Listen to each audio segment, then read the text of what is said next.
dipersembahkan oleh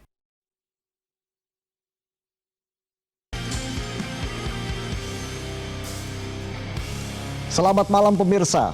Perjalanan Garuda Muda terhenti sebagai peringkat keempat Piala Asia U23. Asa untuk menjadi kontestan Olimpiade Paris pun pupus setelah Witan Sulaiman dan kawan-kawan takluk dari Guinea dalam playoff match di Paris, Prancis. Meski melebihi target, PSSI harus mengambil pelajaran penting kiprah Timnas Garuda Muda di level Asia dan dunia. Bagaimana Timnas mempersiapkan diri untuk bisa menembus Piala Dunia pertama kali sejak Indonesia merdeka? Inilah special report Timnas Garuda membidik Piala Dunia. Bersama saya, Valentinus Reza. Kapten Timnas Indonesia U23 Rizky Ridho mendapat bonus dari tempatnya kuliah di Universitas Muhammadiyah Surabaya karena prestasinya bersama Timnas berhasil masuk semifinal Piala Asia U23 Qatar pada beberapa waktu lalu. Kedatangan Rizky Ridho yang sedang kuliah semester 4 di Universitas Muhammadiyah Surabaya ini disambut antusias oleh mahasiswa dan para dosen. Dalam kesempatan ini, mantan pemain Persebaya Surabaya ini mendapat apresiasi dan bonus dari kampusnya yang diserahkan secara langsung oleh Rektor Universitas Muhammadiyah Surabaya, Sukadiono. Atas penghargaan ini, Ridho berterima kasih kepada pihak kampus dan sangat bahagia bisa berada dan kuliah di Universitas Muhammadiyah Surabaya. Saat ini Rizky Ridho tengah menjalani liburannya setelah pertandingan Piala Asia. Setelah itu ia akan bergabung kembali ke Timnas untuk persiapan kualifikasi Piala Dunia melawan Irak di Jakarta. Rektor terhadap saya, penghargaannya saya sangat terima kasih, saya sangat bersyukur dan saya sangat senang berada di sini dan disambut baik oleh Universitas Muhammadiyah Surabaya. Seperti apa persiapan untuk pertandingan nantinya? Sekarang mungkin saya ambil rest dulu mungkin 3-4 hari, nanti baru fokus ke lawan Iraknya lagi karena baru ini dapat libur yang agak panjang seperti itu.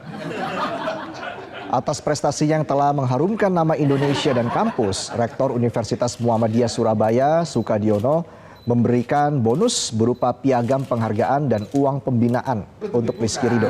Selain menerima bonus, Rizky Ridho juga ternyata telah menyiapkan sebuah hadiah untuk rektornya berupa jersey tandang Timnas Indonesia berwarna putih dengan nomor punggung 5.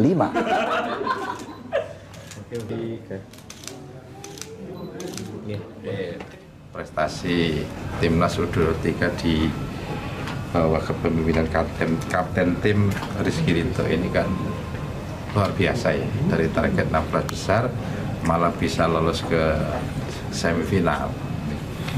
Nah ini di luar ekspektasi kita semua kan begitu ya. Dan alhamdulillah tentu prestasi yang membanggakan ini pihak kampus tidak tinggal diam. Kami kemarin sudah melalui Biro Kemahasiswaan mengundang, minta untuk diundang Mas Rizky Ridho untuk kita berikan reward ya, berikan penghargaan dari kampus ya berupa uang tunai, bukan wisuda, bukan.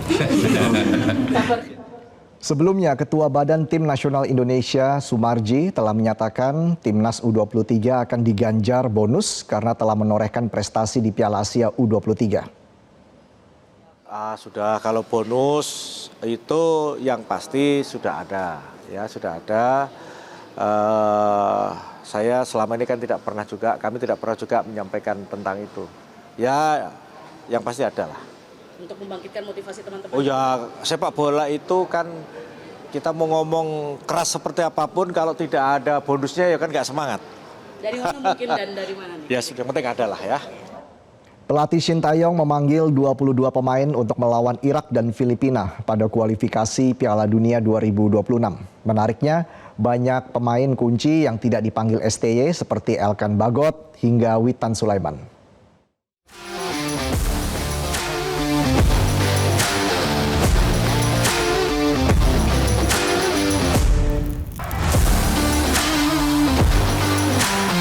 Timnas Indonesia akan menjalani 2 laga penting Juni mendatang dalam usahanya lolos ke Piala Dunia 2026. Skuad Garuda akan menghadapi Irak dan Filipina dalam lanjutan grup F kualifikasi Piala Dunia 2026 zona Asia. Untuk itu, pelatih Sintayong telah mengumumkan 22 nama pemain yang dipanggil untuk menghadapi Irak dan Filipina. Menariknya, juru taktik asal Korea Selatan itu tidak menyertakan 4 nama yang biasanya menjadi langganan timnas Indonesia seperti Elkan Bagot, Witan Sulaiman, Ramadan Sananta, dan Mark Klok. Sementara belum ada nama Martin Paes, kiper yang baru saja resmi menjadi warga negara Indonesia. Timnas Indonesia akan memulai persiapan untuk kualifikasi Piala Dunia 2026 pada 27 Mei mendatang. Skuad Garuda akan melawan Irak terlebih dulu pada 6 Juni dan menghadapi Filipina 5 hari berselang. Kedua laga akan berlangsung di Stadion Utama Gelora Bung Karno, Jakarta. Saat ini Timnas Indonesia berada di peringkat kedua klasmen sementara grup F dengan 7 poin, tertinggal 5 angka dari Irak di posisi pertama. Armada Sintayong itu unggul 4 angka dari Vietnam di posisi 3 dan 6 poin dari Filipina yang berada di dasar klasmen. Indonesia butuh 1 kemenangan lagi dari 2 laga sisa demi lolos ke putaran ketiga kualifikasi Piala Dunia 2026. Meski harga melambung tinggi, namun tiket timnas Indonesia di 2 laga kualifikasi Piala Dunia 2026 laris manis. PSSI menyebut tiket sudah terjual 50.000 lembar untuk laga melawan Irak dan Filipina di Stadion Utama Gelora Bung Karno. Timnas Indonesia akan menjamu Irak dan Filipina pada 6 dan 11 Juni mendatang dalam laga kualifikasi Piala Dunia 2026 zona Asia. Harga tiket Timnas Indonesia untuk 2 laga tersebut melambung tinggi. Harga tiket termurah Timnas Indonesia untuk 2 laga itu naik lebih dari 2 kali lipat. Namun kenyataannya, kenaikan harga ini tidak menyurutkan animo supporter untuk datang ke stadion. Sejak dijual secara online, mulai 15 Mei lalu, kini sudah 50.000 lembar tiket dipesan. Anggota Komite Eksekutif PSSI Arya Sinulinga sebelumnya menjelaskan alasan kenaikan harga tiket karena PSSI membutuhkan dana lebih untuk pembiayaan Timnas Indonesia.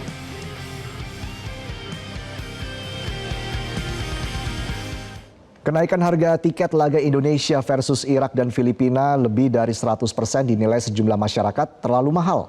Namun ada juga yang menganggap kenaikan harga tiket Timnas Indonesia wajar karena permainan skuad Garuda semakin berkualitas karena diperkuat sejumlah pemain naturalisasi. Untuk dilihatnya lagi 2 kali lipat dari 100.000 ke 250 juga rada kaget juga sih banyak orang. Sebenarnya sah-sah aja ya, maksudnya aku cukup setuju gitu karena untuk perkembangan timnas kita juga biar mainnya makin bagus dengan kualitas penonton yang semakin membaik juga biar nggak rusuh gitu ya. Jadi mungkin dari harga tiket yang naik ini juga bisa memfilter lah gitu dari segi penonton dan untuk kualitas pertandingan kita sih. Ya kalau untuk saya sendiri sih untuk harga naik ya saya setuju dikarenakan kita lihat sendiri pemain kita pun makin berkembang gitu, makin berkelas. Apalagi naturalisasinya banyak dari yang ada Tom Haye dan lain-lainnya gitu. Dan menurut saya perihal pun naik pun ya tidak apa-apa gitu. Masih belum gimana, setuju nggak harga tiketnya melonjak naik nih? Oh nggak setuju sih. Soalnya kan banyak antusiasme dari penggemar Indonesia ya. Maksudnya banyak itu ya dilonjakin harga gitu. Jadi kan banyak fanatismenya. Jadi agak sedikit berkurang takutnya gitu. Pertandingan Timnas Indonesia versus Irak dan Indonesia versus Filipina pada laga kualifikasi Piala Dunia 2026 zona Asia akan berlangsung di Stadion Utama Gelora Bung Karno, Jakarta pada 6 dan 11 Juni mendatang. Selain tiket satuan, PSSI juga menyediakan tiket terusan bagi masyarakat yang ingin menonton 2 laga sekaligus. Informasi seputar harga dan cara membeli tiket akan disampaikan Arbida Dono Semito berikut ini. Ini akan bertanding dalam laga kualifikasi Piala Dunia 2026 zona Asia, di mana Indonesia akan melawan Irak dan juga Filipina di kandang sendiri, yaitu di Stadion Utama Gelora Bung Karno. Indonesia akan melawan Irak pada tanggal 6 Juni 2024 dan akan melawan atau kontra Filipina di tanggal 11 Juni 2024. PSSI juga sudah merilis harga tiketnya sejak 15 Mei 2024 dan menariknya nih pemirsa, 50.000 tiket sudah terjual dalam jangka waktu 12 jam sejak harga tersebut dirilis dan Informasi tersebut ini sudah diumumkan melalui laman Instagram PSSI. Nah pemirsa, ada 2 jenis tiket yang dijual, yaitu kategori satuan dan juga terusan. Di mana untuk tiket terusan ini adalah harga bundling untuk 2 laga sekaligus, yaitu laga Indonesia melawan Irak dan juga Indonesia melawan Filipina. Dan untuk harga terendah dari tiket tersebut adalah Rp250.000 hingga yang paling termahal adalah Rp2.250.000. Berikut adalah rincian harga tiketnya untuk Anda pemirsa. Untuk harga tiket Upper Garuda di harga satuan adalah Rp250.000, kemudian di harga terusannya adalah Rp450.000. Kemudian untuk harga satuan kelas Garuda North and South yaitu di harga Rp550.000, kemudian untuk harga terusannya di harga Rp1.000.000. Lalu untuk harga satuan kelas Garuda East and West yaitu ada di harga Rp850.000 dan untuk terusannya di harga Rp1.500.000. Dan untuk kelas Premium East and West di harga Rp1.250.000 dengan harga terusannya adalah Rp2.250.000. PSSI ini juga akan memberikan 2 set merchandise bagi 10.000 pembeli pertama tiket terusan. Jadi apakah Anda juga sudah membeli tiket untuk menonton Timnas Indonesia pada kualifikasi Piala Dunia 2026 6 Juni dan 11 Juni mendatang pemirsa? Sebab tadi tim Metro TV sudah melakukan pengecekan pada website untuk membeli tiket, hanya ada tiket terusan saja yang masih tersisa.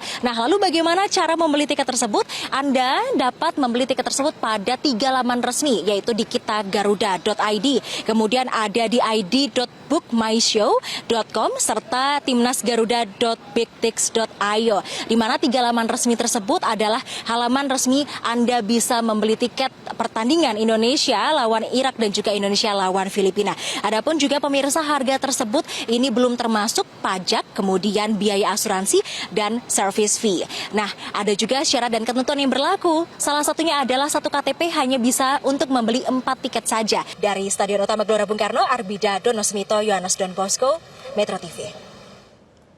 Pemirsa, Timnas Indonesia akan melakoni 2 laga kualifikasi Piala Dunia melawan Irak dan Filipina pada 6 dan 11 Juni mendatang. Seperti apa perjalanan Timnas Indonesia untuk menuju ke Piala Dunia 2026? Kami akan hadirkan datanya berikut ini pemirsa. Piala Dunia 2026 akan digelar di 3 negara Amerika Utara, Amerika Serikat, Meksiko, Kanada. Amerika Serikat akan menjadi tuan rumah untuk 60 pertandingan. AS memiliki 11 stadion yang akan menjadi panggung Piala Dunia 2026. Sementara Meksiko dan Kanada masing-masing akan menyelenggarakan 10 laga. Ada 2 stadion dari Kanada dan 3 stadion Meksiko. FIFA memastikan Piala Dunia 2026 akan berubah format dengan menambah jumlah peserta menjadi 48 tim. 12 grup berisi 4 tim, 2 tim teratas lolos, 8 peringkat ketiga terbaik juga lolos dan masuk ke 32 besar. Kenapa Indonesia harus menjalani tahapan paling awal dulu menuju putaran final Piala Dunia, sementara Malaysia, Vietnam, Thailand bisa langsung ke babak kedua? Karena kebijakan FIFA sebanyak 26 tim dari Asia yang memiliki ranking FIFA terbaik langsung lolos ke babak kedua atau fase grup pertama. Sementara Indonesia adalah salah satu tim yang masuk kategori 20 tim pemilik ranking FIFA terendah, sehingga harus memulai sejak babak pertama kualifikasi, sama seperti dengan Brunei, Kamboja, Laos, Myanmar, Singapura, lalu juga ada Timor Leste. Kita sikat Brunei 12-0 lewat 2 leg. Indonesia saat ini tergabung dalam grup F bersama Irak pemimpin grup, Filipina dan Vietnam ada di posisi 3 dan 4. Peluang untuk lolos ke fase ketiga terbuka lebar dengan finish 2 besar dari grup F ini. Dan semoga kita bisa meredam kekuatan Irak dan Filipina di 2 laga terakhir grup F yang berlangsung di Stadion GBK 6 dan 11 Juni mendatang. Jika lolos ke fase ketiga, 18 tim yang lolos dari fase 2 akan dibagi ke 3 grup, masing-masing berisi 6 tim. Nah, juara grup dan runner-up akan langsung lolos ke Piala Dunia. Sementara posisi 3 dan 4 lanjut ke putaran 4, peringkat 5 dan 6 gugur. Di putaran keempat, 6 tim tadi yang menempati posisi 3 dan 4 akan dibagi dalam 2 grup.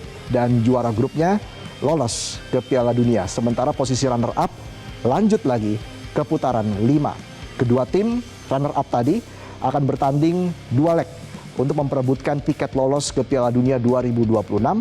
Yang kalah akan mengikuti babak playoff Interconfederation.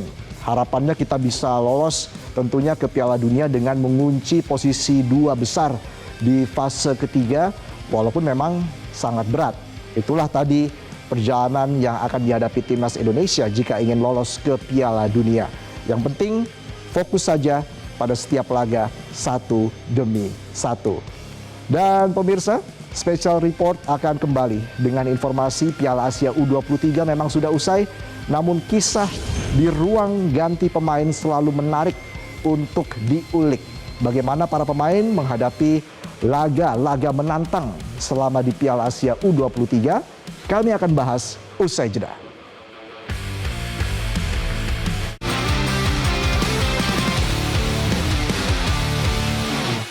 Dipersembahkan oleh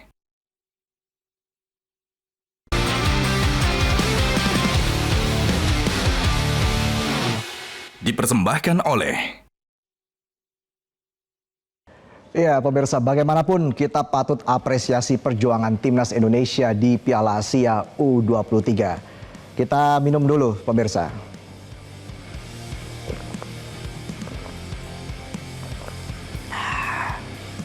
Ya, pemirsa, Piala Asia U23 memang sudah usai, namun kisah di ruang ganti pemain selalu menarik untuk diulik. Bagaimana para pemain menghadapi laga-laga menantang selama di Piala Asia U23? Siapa yang paling keras menangis saat Garuda Muda gagal mengalahkan Irak di perebutan tempat ketiga? Kita tanyakan langsung kepada asisten pelatih Nova Arianto. Coach Nova, selamat malam Coach. Selamat malam Mas Desa, selamat malam. Terima kasih Coach atas waktu Anda Coach. Apa saja kegiatan Coach Nova saat ini setelah berjuang di Piala Asia U23? Oke, berarti setelah kami kembali dari Prancis, kebetulan saya sebagai pelatih kepala dari Timnas U16, dan saat ini kita lagi melakukan persiapan di Jogja, jadi setelah kembali dari Prancis, saya langsung ke Jogja untuk bergabung dengan Timnas U16. Misalnya. Oke, jadi tidak sempat liburan nih Coach ya? Nggak sempat karena waktunya yang mepet dan sampai sedang persiapan, jadi saya langsung ke Jogja. Tapi masih berkomunikasi dengan Coach STY? Pasti semua program yang kita lakukan, apapun program yang kita lakukan selalu kita berkoordinasi dengan Coach Sinda. Coach yang memberikan kesempatan saya untuk segera bergabung ke Jogja, dan nanti di tanggal 4 baru saya bergabung dengan timnas senior di Jakarta. Ada instruksi khusus tidak dari Coach STY terkait dengan tim U16 saat ini? Instruksinya ya tetap seperti apa yang selama ini mungkin saya dapat di timnas U23 dan senior ya, dan Coach selalu sampaikan untuk selalu bisa membentuk pemain dari sisi mental, dari sisi fisik, dan itu menjadi concern kami ya. Concern kami agar apa? Agar pemain-pemain timnas U16 ini kedepannya bisa di saat mereka naik level di timnas U20, U23 dan senior mempunyai mental yang kuat, dan secara fisik pun dia yang sudah siap untuk dia nanti saat dia naik level nanti. Oke, setahu saya kan Coach ST ini suka traktir pemain, suka traktir juga tim pelatih. Ini sudah ada rencana tidak untuk berkumpul hanya sekedar santai atau makan bersama Coach? Kebetulan dengan official saya sudah tadi baru aja sih. Jadi kalau pemain kita lihat waktunya nanti. Oke, baik. Kita bicara sekarang soal kemarin di Piala Asia U23 ya, Coach Nova ya. Mungkin bisa cerita di sini seperti apa sih Coach suka dukanya selama Piala Asia U23 Coach? Ya pastinya menjadi hal yang mungkin bagi pemain, termasuk dari coaching staff, dari official juga merasakan hal yang sama ya. Karena saya pikir itu menjadi hal yang sangat luar biasa yang bisa kami merasakan ya. Pengalaman yang selama ini mungkin jarang kita dapat, itu bisa kita dapatkan dari sisi pemain, dari official juga merasakan ini hal yang luar biasa bagi kami, karena menjadi mungkin yang pertama dan harapannya ke depannya tim nasional bisa terus berprestasi dan kita bisa selalu merasakan euforia yang sama, dan saya sangat luar biasa mengenai hal yang kemarin. Jadi sangat bangga ya Coach Nova ya? Pastinya dan saya bersyukur saya bisa menjadi bagian sejarah salah satu sejarah di sepak bola Indonesia. Sempat menyangka tidak bahwa kita bisa melangkah hingga sampai babak playoff Coach Nova? Ya sebenarnya kan dari target PSSI yang kita tahu kan kita hanya lolos sampai di 16 besar ya, tetapi saya bilang kita bisa melewati ekspektasi dari yang selama ini. Mungkin harapannya hanya lolos 16 besar, tapi kita bisa sampai di semifinal, itu menjadi hal yang hal yang menurut saya hal yang sangat luar biasa bagi sepak bola Indonesia, kita bisa sampai sejauh ini. Tekanan terberat itu ada di laga yang mana, Coach? Yang pastinya di laga lawan Irak ya, karena laga lawan Irak menjadi penentu kita akan langsung lolos ke Olimpiade atau harus melalui playoff, dan pertandingan lawan Irak menjadi hal yang menjadi pertandingan cukup menegangkan bagi kita ya, karena bukan kita lolos setidaknya atau harus lewat playoff untuk menuju ke Olimpiade. Ya, kita tahu Coach STY berasal dari Korea Selatan dan negara dia sendiri dia singkirkan begitu dari ajang Olimpiade. Betul. Sebelum laga melawan Korsel, ada instruksi-instruksi khusus tidak dari Coach STY terhadap tim pelatih maupun untuk para pemain? Kalau dari Coach Shin sih sangat punya rasa percaya yang sangat tinggi ya, itu yang kita lakukan 1 hari sebelum pertandingan, termasuk beberapa jam sebelum pertandingan kita melakukan meeting. Coach Shin sampaikan sebenarnya Korea Selatan di Piala Asia U23 kemarin sebenarnya tidak tampil dengan tim terbaiknya, dan saya melihat Korea Selatan menjadi salah satu tim yang sebenarnya kita bisa mengalahkan pemain Korea, dan saya lihat di sini Coach Shin selalu berbicara setiap pertandingan jangan menjadi pertandingan yang disesali oleh pemain, dan pemain bisa bekerja keras, dan dengan kepercayaan Coach Shin dan apa yang sudah kita persiapkan selama H-2 sebelum pertandingan melawan Korea, pemain bisa tampil maksimal, dan akhirnya puji Tuhan kita mendapatkan hasil yang maksimal juga. Ketika menghadapi Uzbekistan, ada gol kita yang dianulir, seberapa parah ini mempengaruhi mental pemain, Coach Nova? Ya, yang pastinya secara percaya diri juga sama. Sebenarnya di awal pertandingan pun kita selalu tekankan agar pemain selalu tampil percaya diri, agar kita walaupun kita menghadapi tim kuat ya, karena di saat kita sebelum pertandingan melawan Uzbekistan kita menganalisa Uzbekistan adalah salah satu tim terbaik di Piala Asia U23 tahun ini ya, dan itu terbukti di pertandingan. Dan walaupun di awal kita bisa cetak gol dan golnya dianulir, itu menjadi sedikitnya pemain cukup kaget, tapi bangkit di situ kita agak kesulitan di setengah pertandingan dan akhirnya kita kalah di. Saya dengar Coach STY juga sampai menitikkan air mata di ruang ganti pemain ini. Ini penyebabnya apa nih, Coach Nova? Ya, itu memang terjadi di Prancis ya, setelah kita pertandingan Guinea ya, dan saya sendiri sebenarnya cukup kaget ya dengan Coach Shin menangis, karena saya lihat selama ini selama 4 tahun saya bersama dengan Coach Shin adalah orang yang orang yang tegar, orang yang kuat, dan saya juga cukup kaget. Kenapa Coach Shin sampai menangis? Karena saya lihat dari yang disampaikan dari Coach Shin adalah ya dia hanya sedih karena apa yang sudah kita lakukan selama ini hampir 1 bulan ya, dari persiapan kita di Qatar sampai pindah ke Dubai, dan menjadi menurut Coach Shin adalah pemain sudah bekerja keras, tapi akhirnya kita gagal ke Olimpiade dengan pertandingan yang menurut kami secara pertandingannya kita bermain dengan baik, tetapi ada keputusan wasit yang menurut kami adalah merugikan adalah tim Indonesia. Coach Nova sudah 4 tahun bersama Coach Shin. Pelajaran apa yang bisa Coach Nova ambil dari seorang Sintayong? Ya sangat banyak ya. Mungkin kalau saya jabarkan mungkin bisa 1 buku karena kita sudah 4 tahun. Tapi satu hal yang membuat saya dari Coach Shin adalah etos kerja Coach Shin yang sangat luar biasa ya, dan kecintaan Coach Shin untuk timnas Indonesia itu bisa saya lihat selama melakukan persiapan, selama kami latihan, selama kami ada di hotel.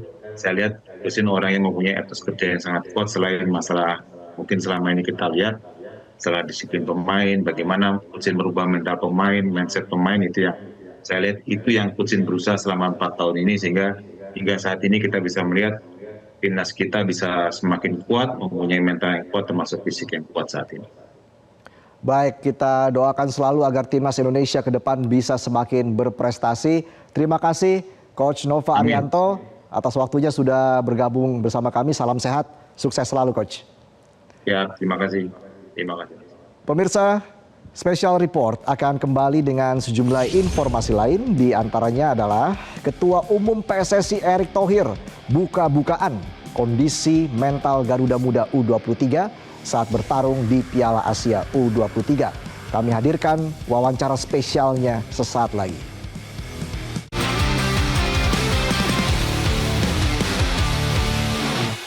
Dipersembahkan oleh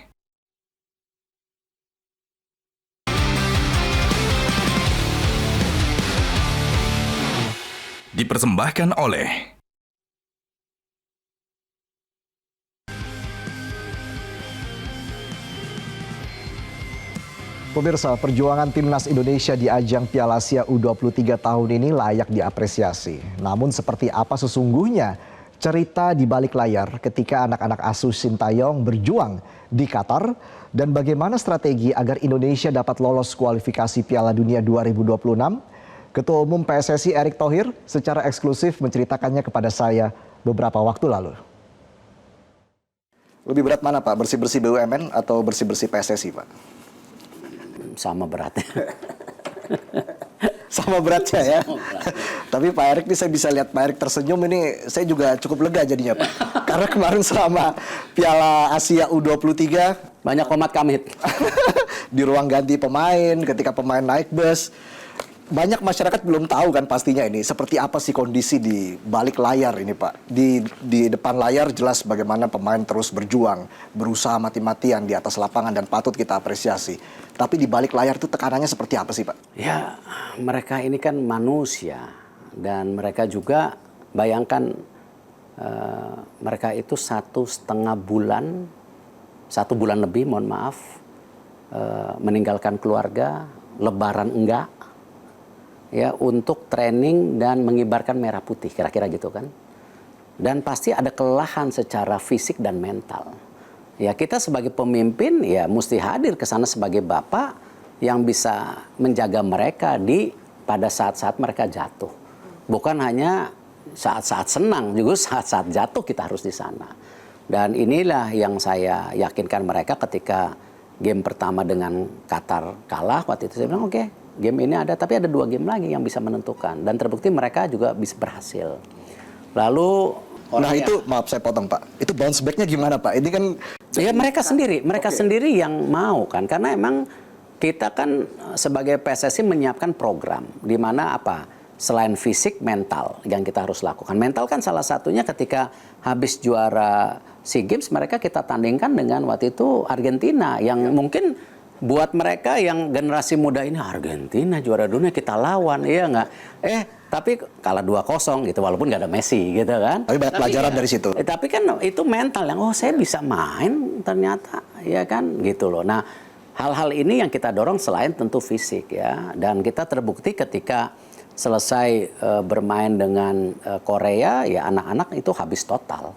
Ya fisik, mental habis, makanya ketika lawan Uzbekistan cukup tertekan. Tidak permainan terbaik, apalagi ada gol yang dianulir. Ya itu sesuatu yang mungkin juga membuat mereka down gitu. Jadi keputusan wasit juga membuat down para pemain. Ya saya kecewa, tapi gini, kalau kita selalu komplain mengenai wasit, kapan kita jadi pemain bagus? Itu yang saya bilang ke mereka. Ya main aja.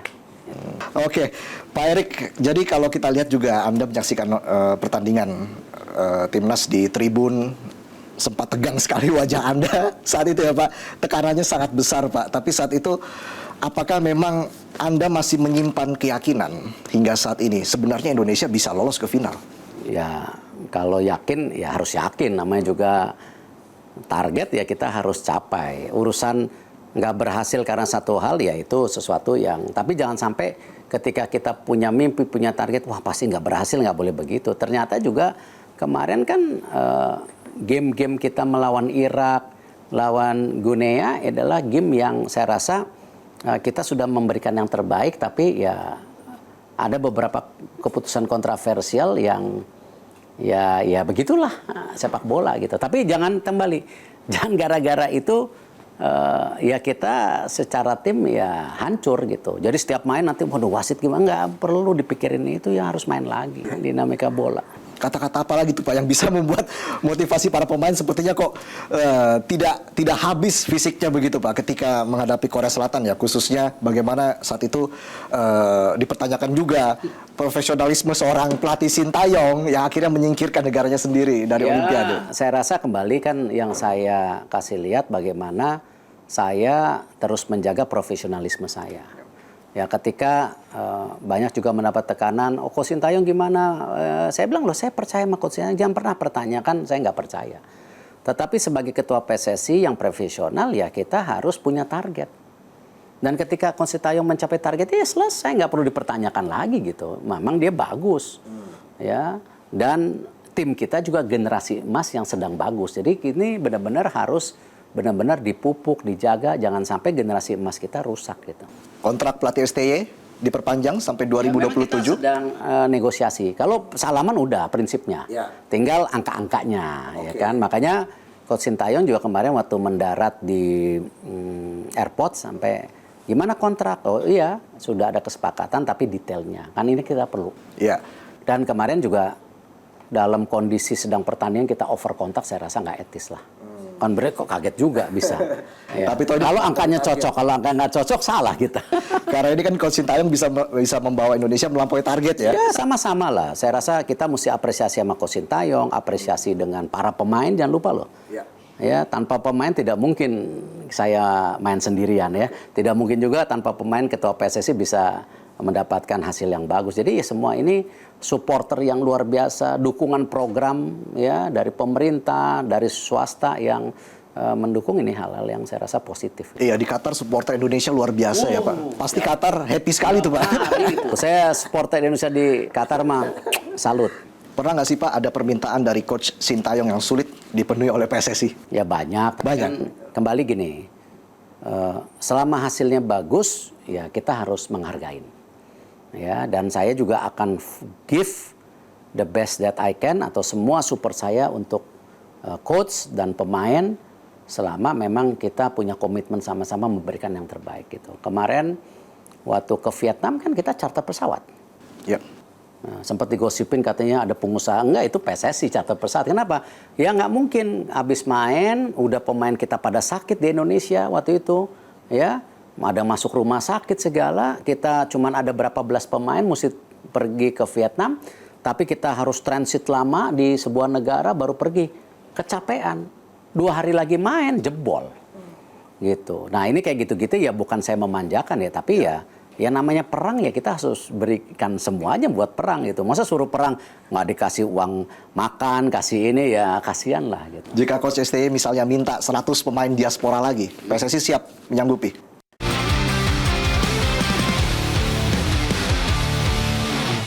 Dipersembahkan oleh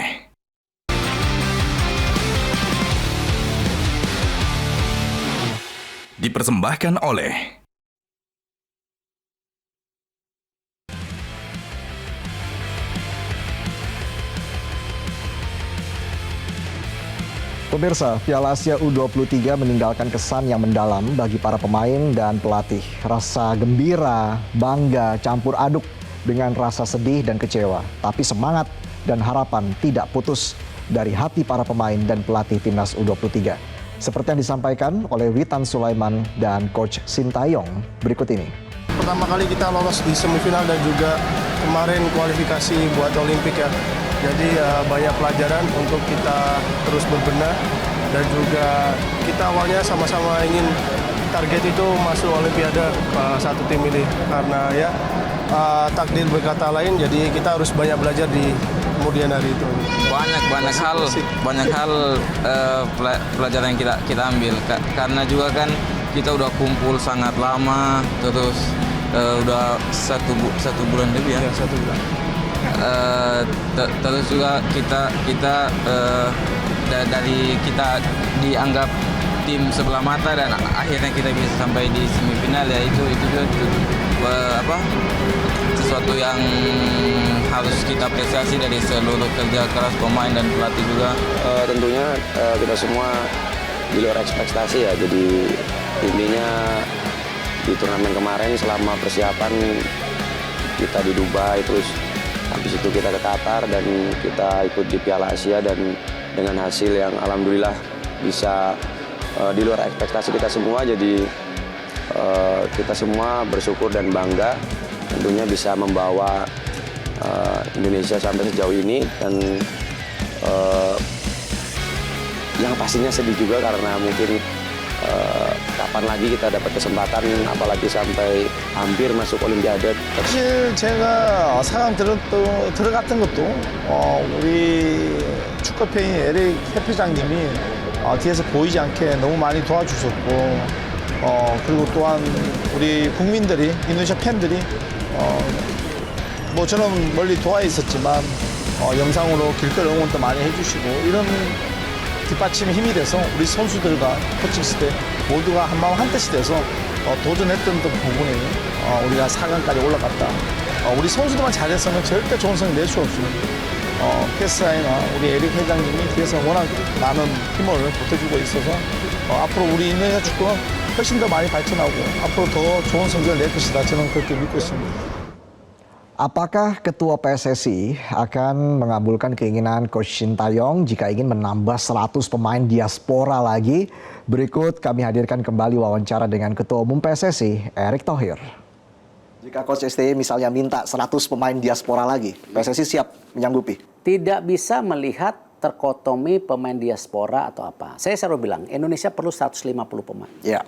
2 kali 11 di tim senior, 3 kali 11 di tim U22, 4 kali 11 di U20, dan 5 kali 11 di U17.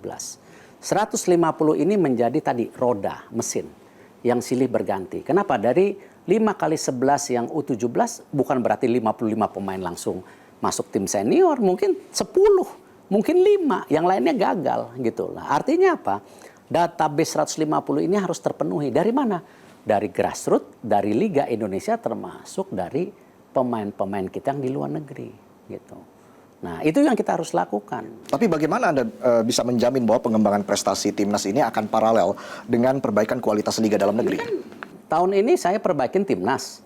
Habis ini liga. Oke. Grassroots kan udah mulai jalan gitu. Nah, ya memang ini nggak bisa hanya bergantung. Ya kalau kita lihat nama-nama besar di tim nasional negara lain. Saya kalau tidak saya lupa namanya. Italia aja strikernya itu dari turunan Argentina sekarang. Ya, belum lagi kalau di Liga Inggris, ya. Banyak sekali pemain Afrika sekarang jadi tim nasional Inggris. Ya, di Jerman ada Musiala. Ya, kalau kita lihat dulu ada Ozil, ya, Musiala pemain mudanya, Ozil ininya. Ya, itu dinamika yang terjadi karena si bola ini memang global games. Jadi mereka juga visinya global si FIFA. Nah, aturannya sangat lentur. Bapak ibu atau nenek kakek orang Indonesia gitu kan, dia bisa menjadi warga negara atau bermain 5 tahun di Liga Indonesia. PSSI sudah menaturalisasi lebih dari 40 pemain sebelumnya. Ya, tetapi masa PSSI hari ini kita menginginkan pemain yang dinaturalisasi ada turunan Indonesia. Itu kebijakan sama tapi berbeda policy aja. Baik, target selanjutnya apa Pak? Kualifikasi Piala Dunia, Juni ini kita lawan Irak, lawan Filipina.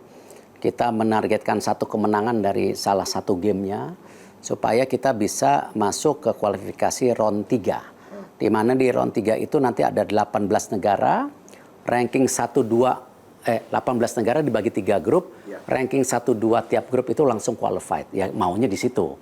Tapi kalau enggak ya playoff lagi ada 2,5. Oke, jadi setidaknya kita optimis kita bisa lolos ke fase berikutnya ya Pak? Kita harus siapin timnya. Makanya nanti ada pemanggilan FIFA Matchday itu tanggal berapa kita akan manggil awal lagi. Karena memang kita ini bukan tim Eropa yang pemainnya semua bintang sudah main di klubnya, dikumpulin bisa langsung main. Banyak pemain kita pun yang ada di Liga Indonesia ataupun di liga-liga luar negeri, mereka bukan pemain utama. Ada juga pemain cadangan, jadi dia perlu waktu untuk konsolidasi gitu. Ya memang ada seperti Rido di Liga Indonesia pemain utama. Iya. Ada Tom Hey, ya kan, itu di Liga Belanda. Waktu bermainnya lebih banyak. Ya, tapi ada juga yang masih cadangan. Jadi itu yang perlu konsolidasi, saya rasa. Anda optimis kita bisa lolos ke Olimpiade 2028? Ya, harus dimulai dari hari ini itu. Harus dimulai dari hari ini? Ya, karena itu kita mempersiapkan tim U17 dan U20-nya sekarang. U20 kita sekarang sudah training, kita kemarin sudah lawan Thailand, lawan Uzbekistan, lawan Cina. Bahkan nanti di bulan Juni tim kita akan bertanding di sebuah turnamen yang cukup baik gitu di Eropa.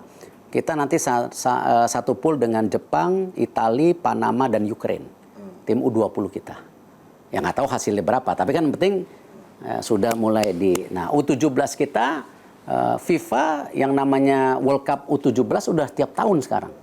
Artinya kalau kita tidak menyiapkan tim dan berkaca untuk masuk U17 World Cup tiap tahun, negara lain masuk, ya kita ketinggalan lagi. Jadi olimpiadenya juga berat gitu. Nah, hal-hal seperti ini yang saya rasa yang namanya membangun itu perlu komitmen jangka menengah dan panjang, tidak hanya short term. Anda mengatakan siap membangun sepak bola putri dari nol, Pak. Ini mulai dari mana? Wah, pusing. Kenapa, Pak? Ya sama. Bangun dulu tim nasionalnya U17. Ya kemarin sudah TC, ya. Lalu sekarang break, nanti ada TC lagi tim senior putri yang akan tanding friendly match lawan Singapura tanggal 28, terus akan ke Bahrain untuk uji coba juga. Ya ini dulu. Nah, grassroots-nya sekarang ada pengusaha yang bantu ya dengan sebuah produk susu. Dia membangun U12, U10 di 8 kota di Jawa. Nah, ini terima kasih sama pengusaha ya. Nah, kalau ini berjalan 2-3 tahun baru liganya ada. Kita bikin liganya dari mana? Talent pool-nya. Kalau dari grassroots doang nggak layak tonton, siapa yang mau nonton TV? Nah, ini hal-hal ini tidak bisa hanya shortcut liga, tetapi talent pool-nya nggak ada. Tapi Liga Putri Indonesia siap digelar pada 2026? Iya, jangan sekarang. Kalau sekarang nggak ada jumlah talentnya. Oke, 2026 Pak ya? Iya. Ya sama. Tadi ditanya, gimana mempersiapkan 150 pemain nasional putra dari U17 sampai senior? Nggak ada jumlahnya. Ayo, kita lihat aja. Coba, Coach Sintayong di U23. Berapa pemain yang main? Jumlah pemain talent pool-nya nggak cukup dan harus sama rata. Nah, tim nasional yang bertanding di World Cup nanti, ya, itu harus punya 2x11. Siapapun yang cedera, siapapun yang kartu kuning, siapapun yang nggak bisa main, penggantinya harus sama baik. Harus merata. Ya, kalau mau lolos World Cup begitu, kalau nggak, aduh. Punya skuad yang mendalam ya Pak ya? Iya. Jika nanti memang Anda sudah tidak menjabat lagi sebagai Ketua Umum PSSI, Pak Erik, legasi apa yang ingin Anda turunkan? Ya, sama seperti BUMN, saya nyiapin blueprint, roadmap, ya, SOP, ya, bagaimana leadership baru, ya kita siapin seperti itu. Nanti 2027 kita lihat siapapun penggantinya. Gitu. Anda ingin dikenang sebagai siapa? Saya hanya ingin dikenang sebagai orang yang melandaskan fondasi. Melandaskan fondasi. Itu. Dan kesuksesan saya itu ya karena kesuksesan banyak orang, bukan karena saya sendirian gitu. Termasuk ya di PSSI ataupun BUMN. Baik, Pak Erik, terima kasih atas waktu Anda. Kita harapkan yang terbaik untuk BUMN, PSSI, dan juga kesehatan dari... Mohon doa, mohon dukungan. Terima kasih banyak, Pak Erik. Thank you. Pemirsa, itulah tadi wawancara saya dengan Ketua Umum PSSI, Erick Thohir. Semoga Timnas Indonesia bisa berprestasi lebih baik ke depan di bawah komando Erick Thohir. Kita akan nantikan seperti apa perjuangan berikutnya dari Timnas Indonesia. Saya Valentinus Reza undur diri. Sampai jumpa. Pemirsa, legenda sepak bola Ryan Giggs memberikan saran pada pemain muda sepak bola agar terus berlatih. Hal ini disampaikan saat kunjungannya ke Jakarta hari ini. Di hadapan fansnya, Giggs menyebut menikmati waktu selama berlatih dapat meningkatkan performa saat pertandingan. The same thing applies to young players. Obviously they have to practice. They have to never stop trying to get better, never stop learning. You're never old enough to learn new tricks. So I think the most important thing for me, why I played for so long, is I enjoyed it. I enjoyed every minute of training. I enjoyed every minute playing at Old Trafford. And I think when you're enjoying something, you perform even better. Dan informasi tadi sekaligus menutup perjumpaan kita di Special Report. Saya Valentinus Reza mewakili seluruh kru yang bertugas mengucapkan terima kasih atas perhatian Anda. Sampai jumpa.